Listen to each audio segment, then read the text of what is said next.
Lo que yo creo. Emma Goldman. Primera parte.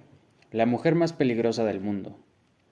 Cuando Emma Goldman, que había sido llamada por la prensa norteamericana la mujer más peligrosa del mundo, murió oscuramente en un lugar de Canadá, un periodista llamado William Marion Ready escribió que aquella pequeña pero formidable judía había estado 8000 años adelantado a la de su época.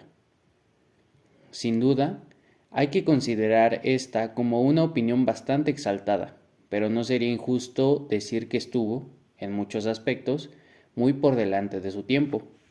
Durante la etapa de preguerra, Emma fue una de las cabezas más visibles del radicalismo norteamericano, portavoz y símbolo de innumerables luchas desarrolladas contra los abusos y arbitrariedades del Estado liberal más represivo de su tiempo, y sus posiciones anarcoindividualistas se confunden a veces con las de la izquierda radical, liberal o socialista. Posteriormente, su actuación al frente de la Liga Antiguerra sobrepasó los límites de la libertad que podía conceder un Estado agresivo dispuesto a no perder la posibilidad abierta con la Gran Guerra de convertirse en una especie de tutor dominante del imperialismo británico, todavía primer eslabón de la cadena imperialista. Desde entonces ya nada fue igual. Ningún gobierno, ningún Estado permitiría nunca más los márgenes de la libertad que Emma había conocido en la preguerra. El mundo había cambiado de base y el liberalismo de la época del capitalismo concurrencial entró en el Museo de la Historia. Su vida y su época concluyen abruptamente con la derrota de la República Española, atenazada entre el fascismo, el estalinismo y el liberalismo decadente, y el significado de todos estos fenómenos políticos sociales la sobrepasaron. Ni siquiera consiguió sentirse de acuerdo con los dirigentes anarcosindicalistas españoles.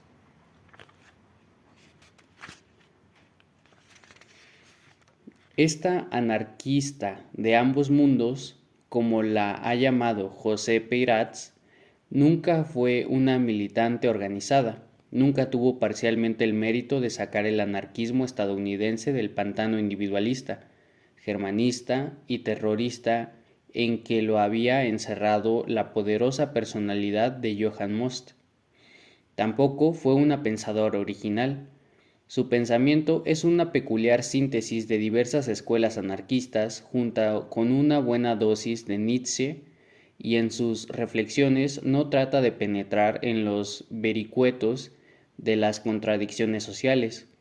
Sin embargo, sí fue un activista en el sentido más pleno de la palabra y en sus escritos. A pesar de su individualismo, tuvo la capacidad de identificarse con todas las causas, incluso las que causaban pavor entre sus compañeros, y no tuvo miedo en nadar contra la corriente.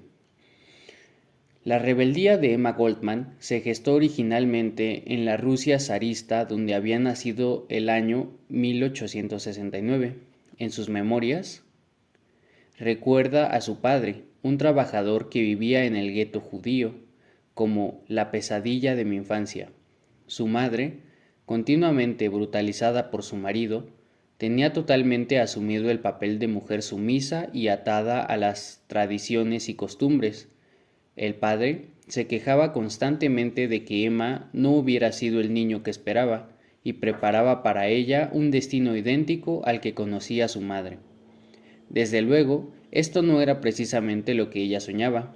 A temprana edad se planteó dedicarse a la medicina, pero no tardó en comprobar que esto era prácticamente imposible. Su paso por la escuela primaria resultó brillante, pero fue también tan conflictiva que vio denegado su permiso para acceder a la enseñanza secundaria. Tenía 13 años cuando su familia se trasladó a San Petersburgo. Inmediatamente comenzó a ganarse la vida trabajando como obrera y al poco tiempo tuvo relaciones con miembros del movimiento nihilista, que conocía por aquella época su apogeo, destacando en su interior una impresionante hornada de mujeres antizaristas como Vera Figner, Vera Satzulid, Praskovia Ivanovskaya, Olga Lyubatovich y Elizabeth Nayalskaya. En 1884, su padre arregló a muy buen precio su boda y creyó con ello poder domesticar al fin su indómita hija, pero no fue así. Emma no consintió y amenazó con lanzarse al helado Volga si la obligaban. Su padre tuvo entonces que ceder, pero las tensiones con él fueron agravándose hasta que un año después Emma pudo huir a América y se estableció en Rochester junto con su hermana mayor. Durante un tiempo, Emma se vio sola y derrotada. Encontró trabajo en una fábrica y al poco tiempo cometió la flaqueza de casarse con Jacob Kerscher, un compañero de trabajo, amable y cariñoso, pero a la postre un marido convencional que acabó haciéndosele insoportable. Fue durante el tiempo de casada cuando Emma comenzó a frecuentar indistintamente los medios anarquistas y marxistas, pero tras un breve espacio de tiempo de indecisión tomó partido por los primeros, fuertemente influida por el caso de los mártires de Chicago. Cuando los acusados fueron condenados a muerte, Emma dice que se sintió como si naciera de nuevo. Había que cambiarlo todo. Juró dedicarse desde ese momento a la actividad revolucionaria y lo primero que hizo fue divorciarse. En Nueva York conoció a Johann Most, un ex-marxista alemán que había sido expulsado del Partido Socialdemócrata por su extremismo y que se había convertido en el anarquista más afín con la teoría de la propaganda por el hecho, o sea, de la acción contra la injusticia y sus representantes, llegando a escribir un tratado sobre diversas maneras de emplear esta clase de violencia minoritaria. Su personalidad atrajo fuertemente a Emma durante cierto tiempo y pasó a ser, además de su discípula, su amante. Esto no duró mucho y Emma empezó a cuestionar ambos roles.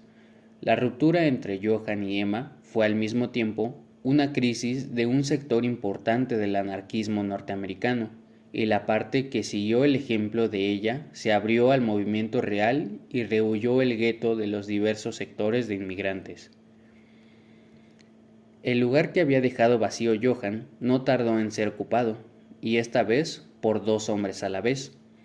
Se trataba de Alexander Berkman, que desde entonces pasó a ser su compañero casi inseparable, y un pintor también de origen ruso como Berkman, y con lo que estableció un menage a trois, que transcurrió sin incidentes internos dignos de mención, pero que el puritanismo norteamericano le pareció el colmo de la perversidad.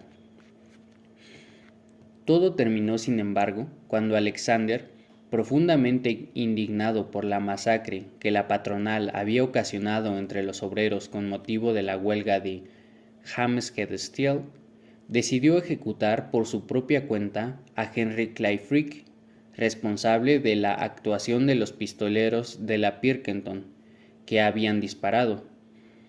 El asunto no era fácil. Con muchas dificultades consiguieron dinero para viajar a Pensilvania, pero carecían de armas. Al lado de Alexander, Emma llegó hasta el punto de intentar ejercer la prostitución para conseguir el dinero para comprarlas. Cuando lo consiguieron, Alexander se trasladó a Pittsburgh y cumplió parcialmente su propósito, ya que el magnate solo resultó herido. La naturaleza de clase de la justicia norteamericana se puso de manifiesto cuando el atentado de Berkman, que no daba judicialmente para más de 7 años por homicidio frustrado, es condenado a 22 años de cárcel, mientras que Henry Clay Frick, responsable del asesinato de 10 obreros, no tuvo ni que pasar por la comisaría. Después de este acontecimiento, Emma consiguió la celebridad como incendiaria y roja, protagonista de una gran campaña en defensa de su compañero y amante, demostró ser una soberbia oradora, con una gran fuerza y convicción, aunque a pesar de todo no pudo evitar la suerte de Bergman, que descendió literalmente a los infiernos del sistema penitenciario yanqui. El colmo de su actuación, que asombró a propios y extraños, tuvo lugar cuando asumió la defensa de Leon Czolgosz, un obrero polaco que había causado la muerte del presidente McKinley en un atentado con una bomba. La prensa desarrollará entonces una gran campaña presentándola como la instigadora del crimen. En la cuestión del feminismo se puede decir, con palabras de Nietzsche, que la Goldman fue una mujer contra su tiempo. El carácter vanguardista de sus concepciones llegó a soliviantar el mismísimo Kropotkin, el príncipe anarquista, que la consideró excesivamente avanzadas. Fue llamada, no sin motivo, la reina de los anarquistas y simbolizó durante su época las posiciones de autonomía femenina, de amor libre, de una total falta de prejuicios. Emma llegó hasta asumir la defensa de los homosexuales, algo que casi ningún revolucionario notorio de su tiempo se atrevió a hacer. En su formación revolucionaria, Emma fue antes feminista radical que anarquista. Como dice muy bien Alex Schulman, Emma utilizó la doctrina anarquista para explicar la opresión que padecían las mujeres, pues sabía muy bien que la raíz de semejante opresión era más profunda que las instituciones. Cuando su anarquismo entraba en conflicto con su feminismo, reaccionaba siempre como feminista. A semejanza de muchas mujeres de la izquierda actual, se rebeló contra los hombres radicales, le menospreciaban por el solo hecho de ser mujer.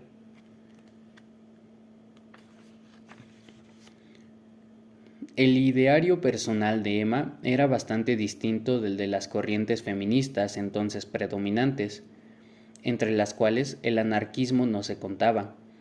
No podía estar de acuerdo de ninguna manera con las sufragistas, ni con los medios, ni en los fines. Emma no consideraba el sufragio una conquista importante y menos para formar parte de una democracia burguesa. Estaba un poco más de acuerdo con las socialistas, que ponían un notable énfasis en la emancipación económica de la mujer, pero consideraba a los partidos como una cadena y desconfiaba de cualquier programa político. Para Emma era mucho más importante el factor ideológico y creía que el centro del problema radicaba en el machismo, en el hecho de que los hombres eran tiranos inconscientes y la sumisión actuaba sobre las mujeres como un tirano interno. La mujer estaba incapacitada para el goce sexual, por lo cual la vida de estas muchachas se destruye por la frustración. En el momento en que la mujer contempla la sexualidad de igual a igual que el hombre, sistemáticamente es tratada como alguien monstruoso o enfermizo. Hasta los hombres más avanzados se sienten incómodos ante mujeres así. El desarrollo de la mujer, su libertad, su independencia, deben de surgir de ella misma, y es ella quien deberá llevarlos a cabo. Primero, afirmándose como personalidad y no como mercancía sexual. Segundo, rechazando el derecho de cualquiera que pretenda ejercer sobre su cuerpo, negándose a engendrar hijos a menos que sea ella quien los desee, negándose a ser la sierva de Dios, del Estado, de la sociedad, de la familia, etc., haciendo que su vida sea más simple, pero también más profunda y más rica. Es decir, tratando de aprender el sentido y la sustancia de la vida en todos sus complejos aspectos, liberándose del temor a la opinión y a la condena pública. Sin embargo, aunque en lo fundamental será difícil encontrar hoy alguna feminista que no esté de acuerdo con lo que aquí se dice, En el último aspecto, la posición de Emma careció de cualquier proyección al margen de las huestes ácratas, entre las cuales destacó también otra gran personalidad femenina, llamada Voltairine de Clare. El punto más débil de Emma fue su vanguardismo, que solo conectó con las masas precisamente en aquellos momentos en que las luchas concretas cobraban alas a partir de una pequeña reivindicación.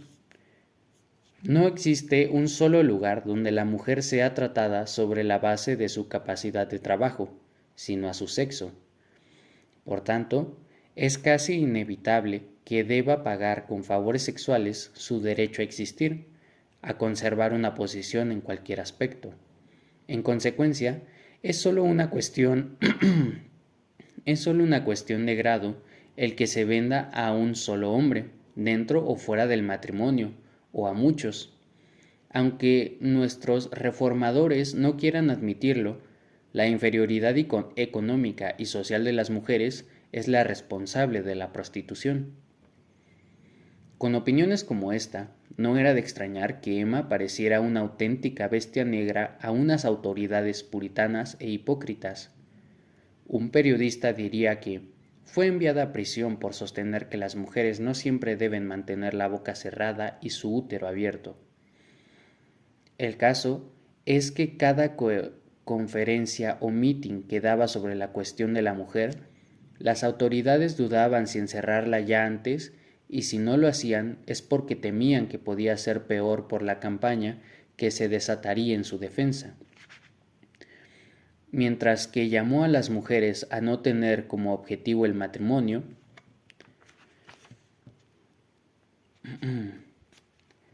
en Nueva York, Emma vivía habitualmente en el bohemio Greenwich Village, tal como lo muestra la famosa película de Warren Beatty Reeves.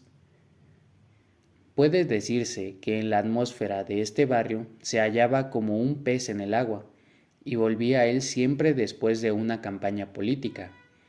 Emma representaba junto con Bergman y Carlos Tresca el sector ácrata. El barrio era en ocasiones la caja de resonancia de las campañas políticas de los radicales, como en la que, bajo la inspiración de John Reed y con el apoyo del dirigente de los IWW, Dan Haywood, montaron una impresionante obra teatral en la calle que representaba la terrible huelga de Peterson.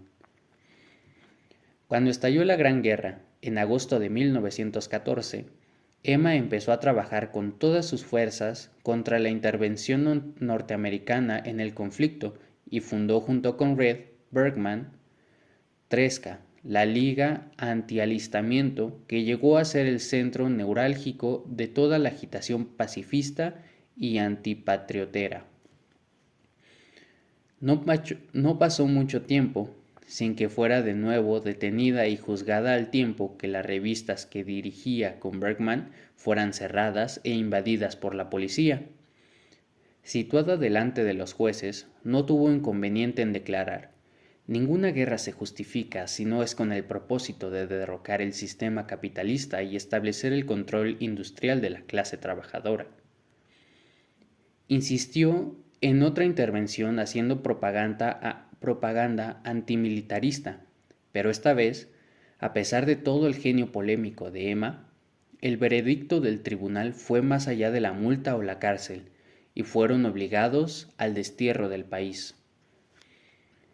El nuevo país al que iban a encaminarse había sido el suyo de la infancia, y ahora se encontraba bajo el signo de una revolución que les llenaba de esperanzas. 6 días antes de la Navidad de 1919, salían hacia su nuevo destino en el Beaufort. Emma y Alexander no compartían el estrecho criterio de muchos anarquistas que reducían la Revolución de Octubre a un golpe de Estado dado por la izquierda.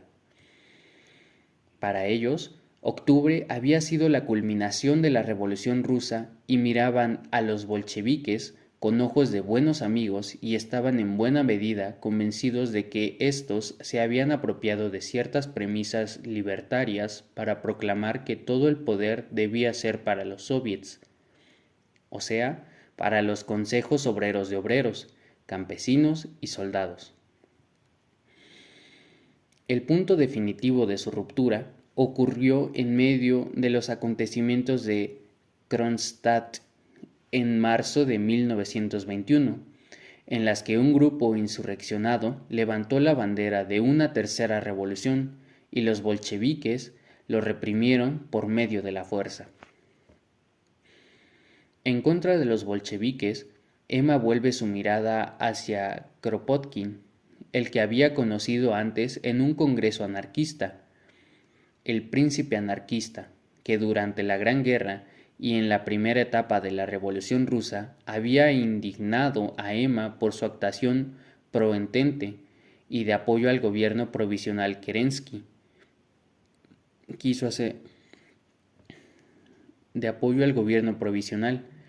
Kerensky quiso hacerlo ministro. Se encontraba ya agonizante y soñaba con una nueva Rusia, estructurada por comunas que organizarían la pequeña industria artesanal, industrial y campesina que se federarían entre sí. Durante cierto tiempo, y por miedo de hacerle el juego al imperialismo que tenía cerca el país de los soviets, ninguno de los dos escribió nada para el gran público, pero en 1922 decidieron hacerlo. En uno de sus trabajos, M. escribe: quizá la revolución de Rusia nació ya sentenciada, llegando arrastrada por los 4 años de guerra que había aniquilado sus mejores valores y devastado sus mejores y más ricas comarcas. Es posible que la revolución no hubiese tenido suficientes fuerzas para resistir los locos arrebatos del resto del mundo. Los bolcheviques afirman que fue culpa del pueblo ruso que no tuvo suficiente perseverancia para resistir el lento y doloroso proceso de cambio operado por la revolución. Yo no creo eso, y aceptando que este fuese cierto, yo insisto, sin embargo, en que no fueron tantos los ataques del exterior como los insensatos y crueles métodos que en el interior estrangularon la revolución y convirtieron en un yugo odioso puesto sobre el cuello del pueblo ruso. La política marxista de los bolcheviques, alabada en un principio como indispensable a la revolución para ser abandonada después de haber introducido el descontento, el antagonismo y la miseria fueron los verdaderos factores que destruyeron el gran movimiento e hicieron perder la fe del pueblo. En 1931 escribió su autobiografía, Living My Life, Vivir mi vida, que será un gran éxito editorial internacional y que representa a su mayor esfuerzo literario. Pero a pesar de este triunfo personal, aquella fue una mala época para Emma. En la Inglaterra no podía intervenir en la política y se encontraba por primera vez desarraigada, sin un campo de acción donde proyectarse. Se encontraba profundamente deprimida cuando le llegó la terrible noticia de que su compañero incondicional, Alexander Bergman, se había suicidado en París.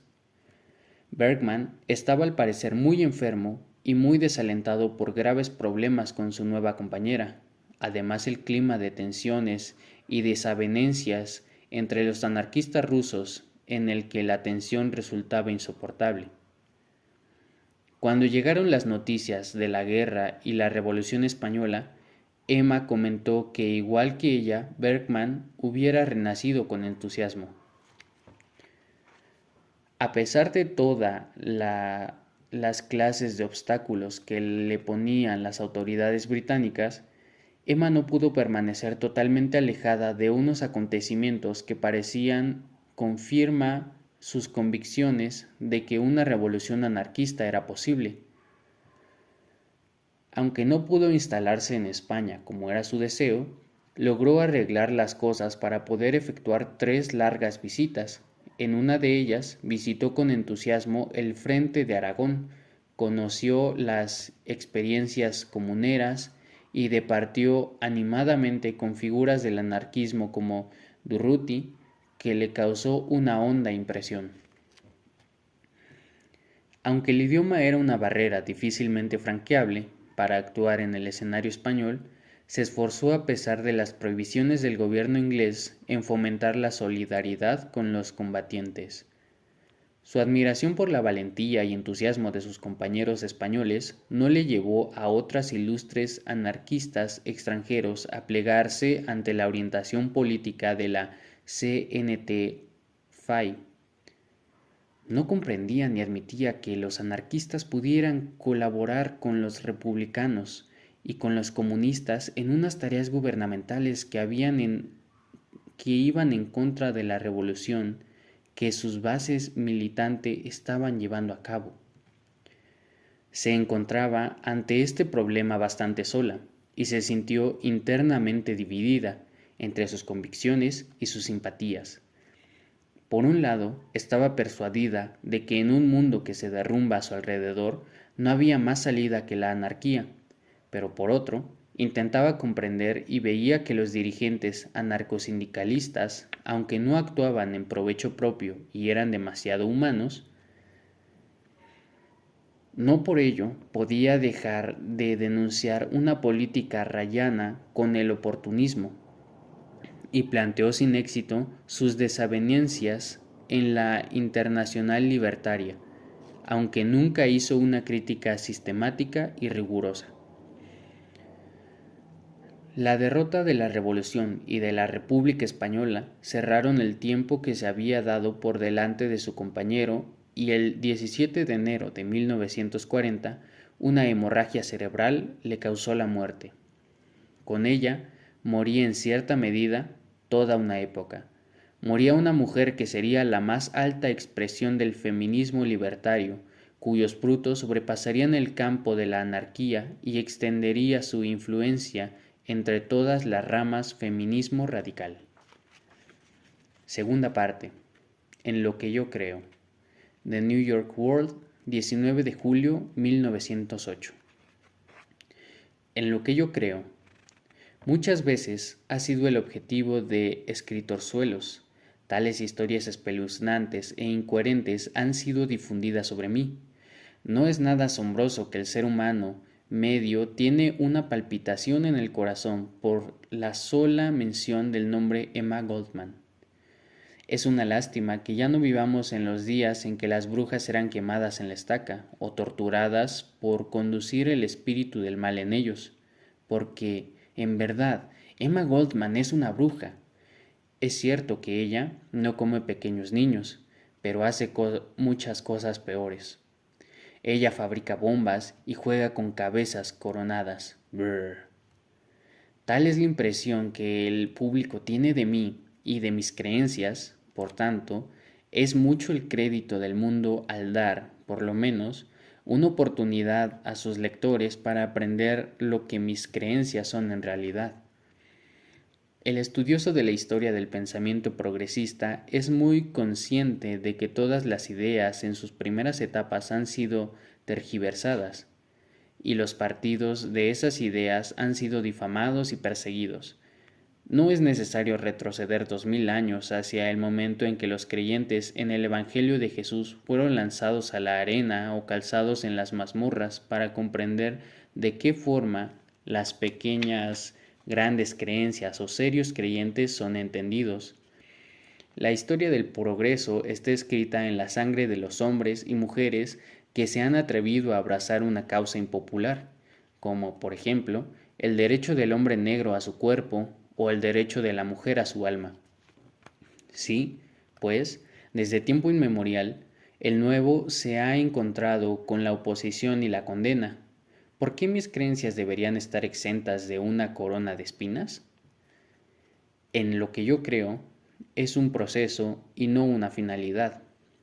Las finalidades son para los dioses y los gobiernos, no para el intelecto humano.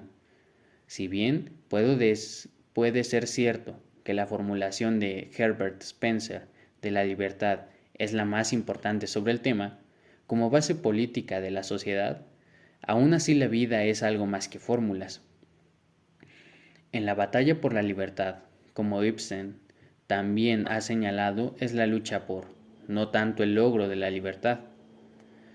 Se desarrolla todo lo que es más fuerte, más firme y mejor de la naturaleza humana.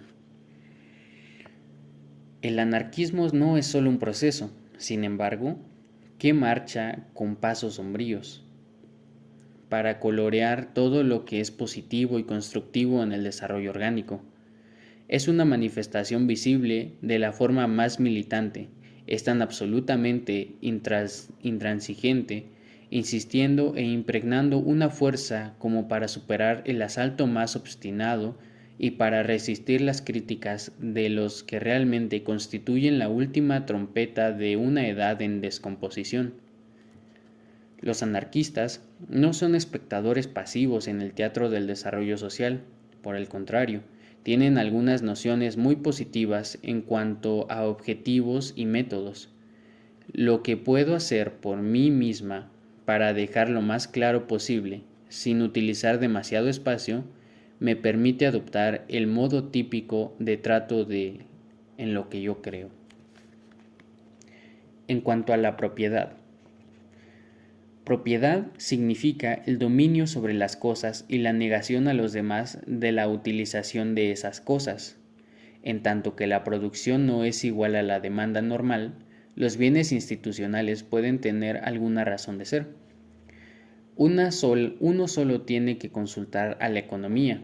Sin embargo, para saber que la productividad del trabajo dentro de las últimas décadas ha aumentado tremendamente de modo que excede la demanda normal en un centenar de veces, y haciendo de la propiedad no solo un obstáculo para el bienestar humano, sino un obstáculo, una barrera mortal para todo progreso.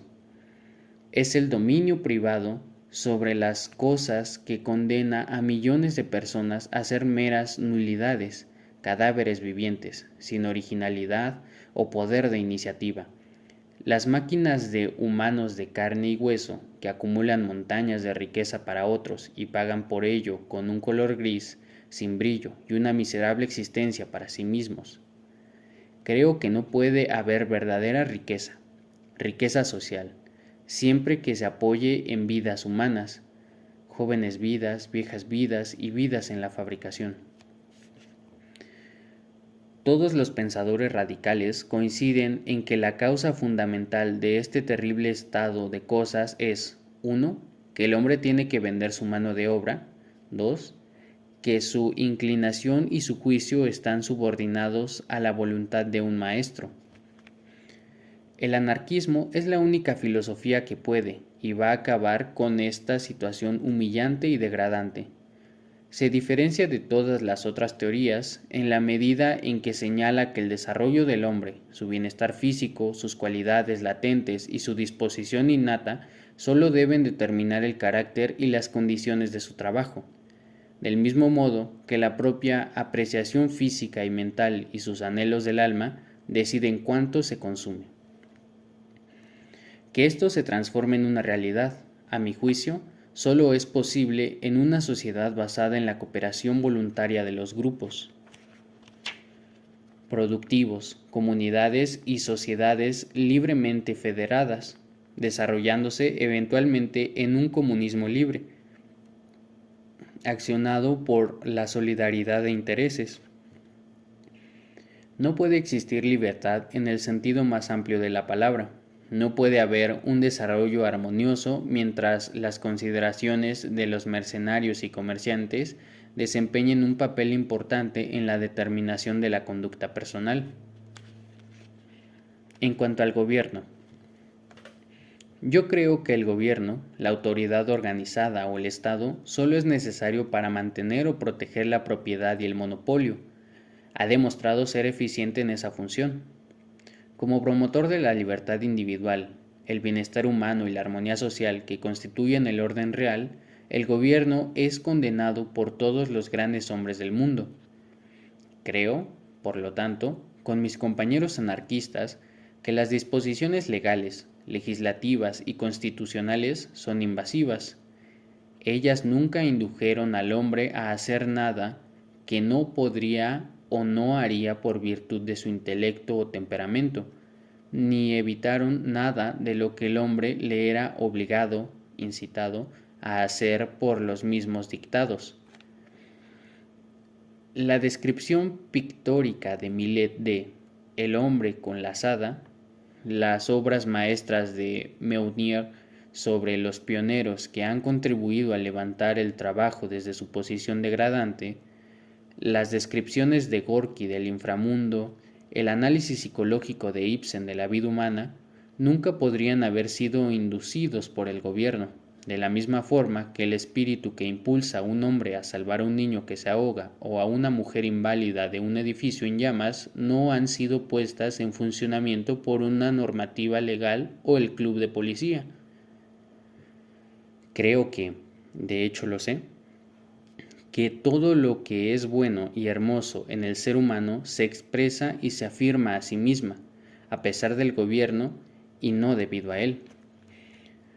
Los anarquistas que se justifican en la asumición del anarquismo, la ausencia del gobierno, se asegura el alcance más amplio y mayor para el desarrollo humano sin trabas, son la piedra angular de un verdadero progreso social y armonioso.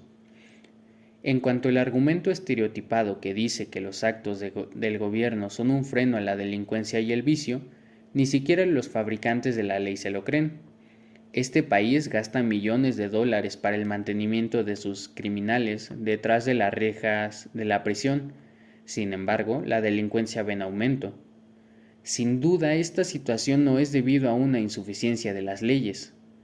El 90% de todos los delitos son delitos contra la propiedad, que tienen su raíz en nuestras inquietudes económicas. Mientras estas últimas siguen existiendo, podemos convertir cada poste de luz en una horca, sin tener el menor efecto sobre el crimen en nuestro medio. Los delitos derivados de la herencia no pueden ciertamente ser curados por la ley. Sin duda, estamos aprendiendo aún hoy que esos crímenes pueden ser efectivamente tratados solo por métodos médicos más modernos a nuestro alcance y, sobre todo, por el espíritu de un profundo sentido de compañerismo, amabilidad y comprensión. En cuanto al militarismo, no debería tratar este tema por separado, ya que pertenece a la parafernalia del gobierno. Si no fuera por el hecho de que quienes más se opusieron vigorosamente a mis creencias por la fuerza sobre el terreno de la última posición son los defensores del militarismo. El hecho es que los anarquistas son los únicos verdaderos defensores de la paz, las únicas personas que ponen fin a la tendencia creciente del militarismo, la cual está haciendo de este país libre de antaño una potencia imperialista y despótica. El espíritu militar es el más despiadado, cruel y brutal de la existencia. Promueve una institución para la que no hay siquiera un pretexto a modo de justificación. El soldado, para citar a Tolstoy, es un asesino profesional. Él no mata por el amor a esto, como un salvaje, o en la pasión, como un homicida. Él es un instrumento de sangre fría, mecánico, obediente de sus superiores militares. Él está dispuesto a degollar o hundir un barco en el mando de su jefe militar, sin saber o, quizás, sin cuidado del cómo, por qué o para qué. Tengo el apoyo en esta afirmación por no menos de una luz militar que el general Funston. Cito la comunicación de este último en el New York Evening Post del 30 de junio, que trata del caso del soldado William Buwalda, que causó tanto revuelo por todo el noreste. El primer deber de un oficial o soldado, dice nuestro noble guerrero, es la obediencia ciega y la lealtad al gobierno para el que ha jurado lealtad. No hace ninguna diferencia la aprobación o no del gobierno por parte del soldado. ¿Cómo se puede armonizar el principio de obediencia ciega con el principio de la vida, la libertad y la búsqueda de la felicidad? El poder mortal del militarismo nunca antes ha sido tan eficazmente demostrado en este país como en la reciente condena por un tribunal militar de William Buwalda, de San Francisco, Compañía A, ingenieros, a 5 años de prisión militar. Aquí estaba un hombre que tenía un historial de 15 años de servicio continuos. Su carácter y conducta fueron intachables. Se nos dice por el general Funston que, en consideración de esto, redujo la pena de Buwalda a 3 años. Sin embargo, el hombre se encuentra de repente fuera del ejército, deshonrado, despojado de sus posibilidades a una pensión y enviado a prisión. ¿Cuál fue el crimen? Solo escucha. Ciudadano libre de América. William Buwalda asistió a una reunión pública y después de la conferencia dio la mano al orador. El general Funston, en su carta al Post, al que ya me he referido anteriormente, afirmó que la acción de Buwalda fue una gran ofensa militar infinitamente peor que la deserción. En otra declaración pública que el general hizo a Portland, Oregon, dijo que el de Buwalda era un crimen grave, equivalente a una traición. Es muy cierto que la reunión había sido organizada por los anarquistas.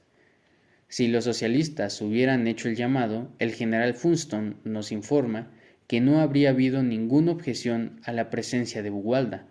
De hecho, el general dice: «Yo no tendría la menor vacilación acerca de asistir a una reunión socialista yo mismo». Pero asistir a una reunión con el anarquista Emma Goldman como oradora, ¿podría existir peor traición? Por este crimen horrible, un hombre, un ciudadano estadounidense nacido libre, que ha dado a este país los mejores 15 años de su vida y cuyo carácter y conducta durante este tiempo fueron impecables, ahora languidece en una cárcel, deshonrado, desacreditado y despojado de su sustento. ¿Puede haber algo más destructivo del verdadero genio de la libertad que el espíritu que hizo posible la sentencia Buwalda, el espíritu de la obediencia ciega? ¿Es para esto que el pueblo estadounidense tiene en los últimos años sacrificados 400 millones de dólares y la sangre de su corazón? Creo que el militarismo, el ejército y la marina de cualquier país, es indicativo de la decadencia de la libertad y de la destrucción de todo lo que es mejor y más fino en nuestra nación. El clamor creciente que pide más buques de guerra y un mayor ejército, debido a que estos nos garantizan la paz, es tan absurdo como el argumento de que el hombre pacífico es el que va bien armado. La misma falta de coherencia se muestra en los pretendientes de la paz que se oponen al anarquismo porque, supuestamente, enseñan la violencia y que, sin embargo, estarían encantados por las posibilidades de la nación norteamericana antes de que ésta sea capaz de lanzar bombas de dinamita con máquinas voladoras a enemigos indefensos. Creo que el militarismo se extinguirá cuando los espíritus del mundo amantes de la libertad digan a sus maestros: «Anda y haz tu propia muerte». Nos hemos sacrificado a nosotros mismos y a nuestros seres queridos lo suficiente luchando en sus batallas. A cambio, usted ha hecho parásitos y criminales de nosotros en tiempos de paz y nos ha hecho seres repletos de brutalidad en tiempos de guerra. Usted nos ha separado de nuestros hermanos y han hecho del mundo un matadero humano. No, no haremos su matanza ni lucharemos por el país que nos han robado. Creo que con todo mi corazón que la fraternidad humana y la solidaridad limpiarán el horizonte de la terrible raya roja de la guerra y la destrucción. En cuanto a la libertad de expresión y de prensa, el caso de Buwalda es solo una fase de la cuestión más amplia de la libertad de expresión, la libertad de prensa y el derecho a la libertad de reunión. Muchas personas buenas imaginan que los principios de la libertad de expresión o de prensa se pueden ejercer correctamente y con seguridad dentro de los límites de las garantías constitucionales. Esa es la única excusa, me parece, para la terrible apatía y la indiferencia ante el ataque a la libertad de expresión y de prensa que hemos presenciado en este municipio en los últimos meses. Creo que la libertad de expresión y de prensa significan que puedo decir y escribir lo que me plazca. Este derecho, cuando se rige por las disposiciones constitucionales, decretos legislativos, decisiones todopoderosas del director general de correos o el club de policía, se convierten en una farsa.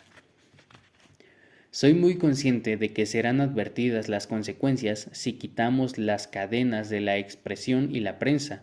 Creo, sin embargo, que la curación de las consecuencias derivadas del ejercicio ilimitado de la expresión deben permitir más expresión.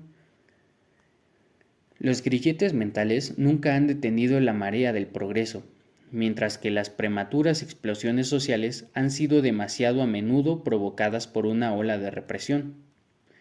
Nuestros gobernantes nunca aprenderán que países como Inglaterra, Holanda, Noruega, Suecia y Dinamarca, con mayor libertad de expresión, han sido más libres de consecuencias, mientras que Rusia, España, Italia, Francia y incluso Estados Unidos han elevado estas consecuencias como el factor político más apremiante.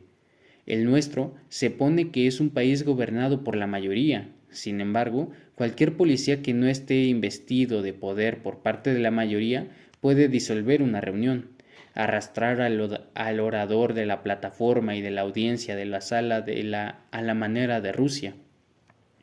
El director general de Correos, que no es funcionario elegido, tiene el poder de suprimir las publicaciones y confiscar el correo. Para esta decisión no hay más peticiones que para las del zar de Rusia. En verdad, creo que necesitamos una nueva declaración de la independencia. ¿No hay algún Jefferson o Adams moderno? En cuanto a la Iglesia, en la reciente convención de los restos políticos de una idea revolucionaria, se votó que la religión y la elección que esta consigna nada tienen que ver una con otra. ¿Por qué? Mientras el hombre esté dispuesto a delegar en el diablo el cuidado de su alma, tal vez, con la misma consistencia, podría delegar en el político el cuidado de sus derechos. Que la religión es un asunto privado ha sido resuelto por americanos pobres de sangre y originalidad. Necesitan ir a Alemania por su sabiduría. Esa sabiduría que ha servido al capital como un látigo para azotar a varios millones de personas en el ejército bien disciplinado del socialismo. Se podría hacer lo mismo aquí. Por amor de Dios, no hay que ofender a la respetabilidad, no hay que herir los sentimientos religiosos del pueblo. La religión es una superstición que se originó en la incapacidad mental del hombre para resolver los fenómenos naturales. La Iglesia es una institución organizada que siempre ha sido obstáculo para el progreso. La religión organizada ha despojado a la religión de su ingenuidad y primitivismo. Se ha convertido la religión en una pesadilla que oprime el alma humana y tiene la mente en la esclavitud. El dominio de la esclavitud, como el último cristiano verdadero, Leo Tolstoy, llama a la Iglesia, ha sido un enemigo del desarrollo humano y el pensamiento libre, y como tal, no tiene lugar en la vida de un pueblo verdaderamente libre. En cuanto al matrimonio y el amor, creo que estos son probablemente los temas más tabú en este país. Es casi imposible hablar de ellos sin escandalizar la preciada propiedad de un montón de buena gente. No es de extrañar que tanta ignorancia prevalezca en relación con estas cuestiones. Nada que no sea un debate abierto, franco, inteligente va a purificar el aire de la basura histérica, sentimental que ocultan estos temas vitales para las personas, así para el bienestar social. El matrimonio y el amor no son sinónimos, por el contrario, son a menudo antagónicos entre sí. Soy consciente del hecho de que algunos matrimonios son accionados por el amor, pero los límites estrechos, materiales del matrimonio pueden rápidamente aplastar la flor sensible del afecto.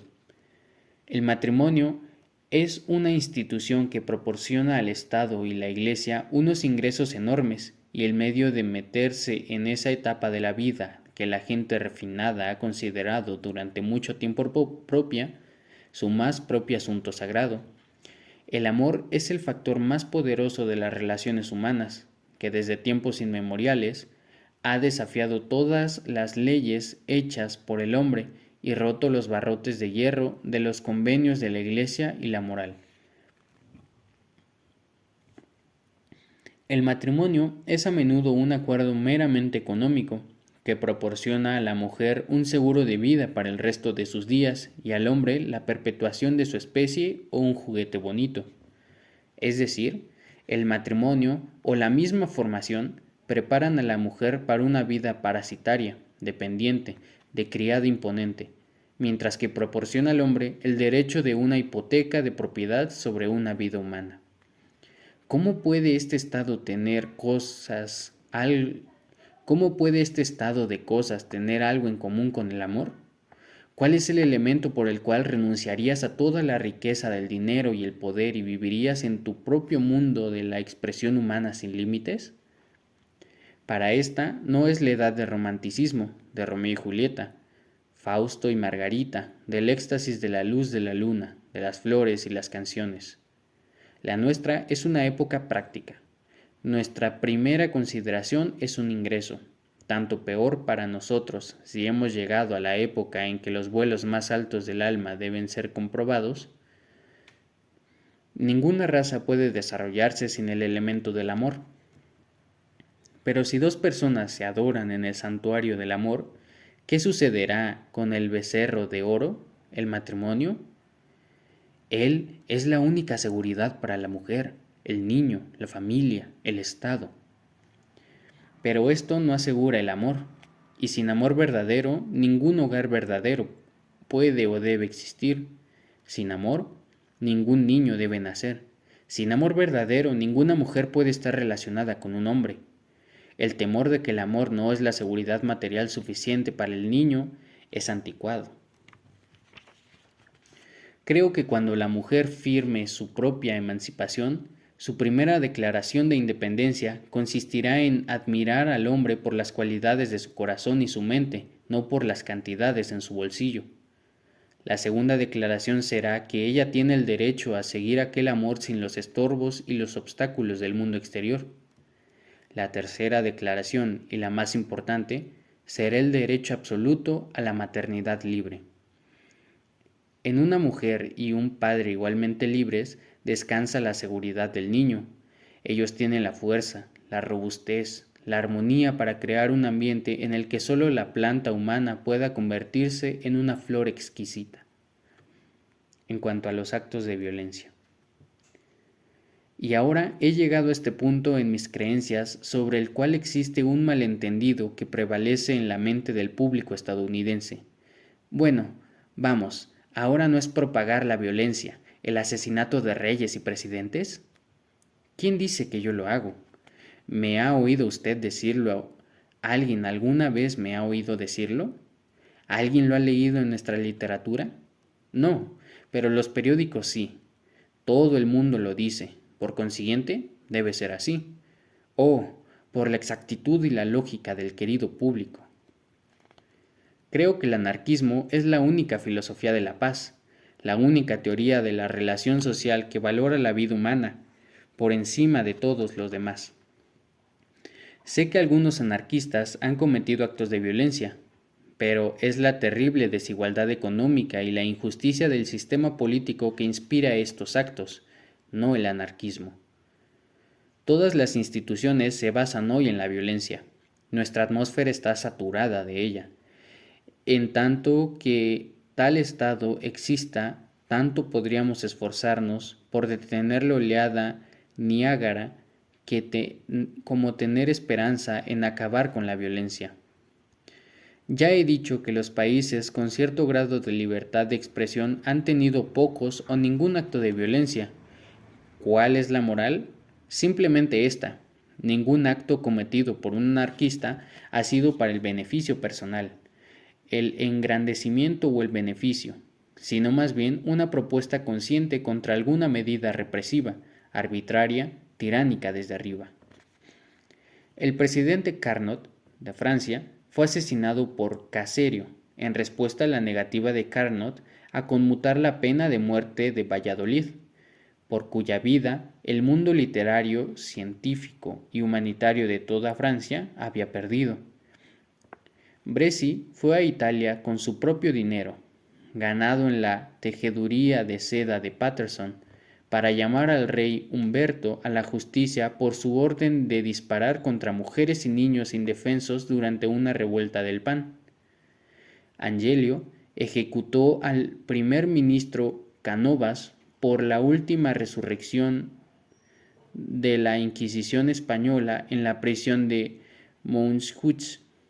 Alexander Bergman atentó contra la vida de Henrik Sefrig durante la huelga de Hampstead por su intensa simpatía hacia los 11 huelguistas muertos por Pinkerton y hacia las viudas y los huérfanos desalojados por Frick de sus hogares miserables que fueron poseídos por el señor Carnegie. Cada uno de estos hombres no solo hizo sus razones conocidas en el mundo en declaraciones orales o escritas, que demuestran la causa de la que los condujo a actuar, lo que demuestra que la insoportable presión económica y política, el sufrimiento y la desesperación de sus compañeros, hombres, mujeres y niños, le pidieron los actos, y no la filosofía del anarquismo. Llegaron en forma abierta, franca y preparados para soportar las consecuencias, dispuestos a dar su propia vida. En el diagnóstico de la verdadera naturaleza de nuestra enfermedad social no puedo condenar a quienes, sin culpa propia, están sufriendo de una extendida enfermedad. No creo que estos actos puedan, o alguna vez hayan querido, lograr la resurrección social. Eso solo puede hacerse, en primer lugar, por una educación amplia y general en cuanto al lugar del hombre en la sociedad y su relación adecuada con sus semejantes, y, en segundo lugar, a través del ejemplo. Por ejemplo, me refiero a la vida real de una verdad, una vez reconocida, no la simple teorización de su elemento de vida. Por ejemplo, por último, y el arma más poderosa, es la protesta económica, consciente, inteligente, organizada, de las masas a través de la acción directa y la huelga general. La afirmación general de que los anarquistas se oponen a la organización y por lo tanto representan el caos es absolutamente infundada.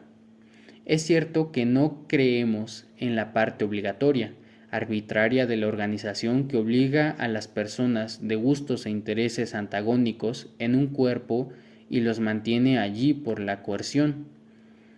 La organización como resultado de la fusión natural de los intereses comunes producidos mediante la adhesión voluntaria es la que los anarquistas no solo no se oponen, sino que creen la única base posible de la vida social. Es la armonía del crecimiento orgánico que produce gran variedad de color y forma, el conjunto completo que admitimos en una flor.